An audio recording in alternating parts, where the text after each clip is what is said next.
Deputy Speaker, my adjournment matter is for the Minister for Veterans, and the action I seek is for the Minister to visit the Coburg RSL, to meet with local veterans and update them on the work the Victorian Labor Government is doing to support our veterans community and their families.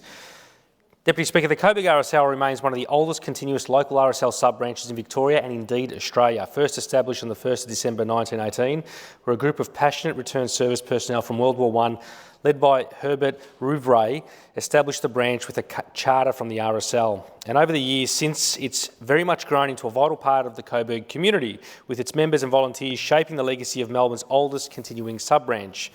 And its servicemen and women over the years have fought and served and all nursed in virtually every conflict, confrontation or peacekeeping operation Australia has participated in, including World War I, World War II, the Korean War, Vietnam War, Gulf War, Somalia, East Timor, Solomon Islands, Iraq, Afghanistan and many other places around the world. And today's members remain dedicated just as ever in commemorating and remembering the service and sacrifices of our local veterans, including via the annual Anzac Day and Remembrance Day services and supporting the wellbeing of contemporary veterans. But it's also become increasingly a community hub. As referred to in the Age article of the 17th of August by Madeleine Heffernan, the Coburg RSL, quote, is thriving thanks to its live music, scarf sales and army of volunteers. It sells veteran-style scarves and has the mantra, all are welcome, from babies to local hipsters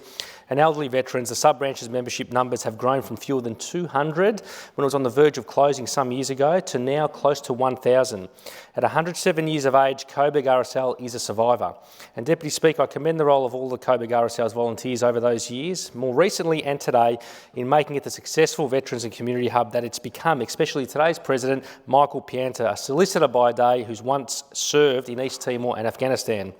And Deputy Speaker, our governments continue to work and support veterans across the state and locally through a range of measures, including the ongoing support for the Shrine of Remembrance, the ongoing support for veterans commemoration and recognition across the state, through the Veterans Card, the Veterans Public Service Strategy as well, and support for the Coburg RSL, including funding towards their new accessibility ramp, which we look forward to opening in due course when the Minister may be able to attend. And with this week also being Legacy Week, I'd like to pay tribute to the work at Coburg RSL does to support the legacy and wellbeing of veterans and families, 30,000 odd across Victoria. That's why I was honoured to last year also visit Gallipoli and pay respects with the member for Morwell to local veterans who lost their lives, whose names remain immortalised on the wall of Coburg RSL, including two of which include Private Francis Joseph Doctor, 22 years old, who died on 25th of November 1915, buried at Shell Green Cemetery, and Private William Thomas Libis, age unknown, killed on the 7th of August 1915, buried at Quinns Post Cemetery. Speaker, Deputy Speaker, we look forward to welcoming the Minister for Veterans, lest we forget.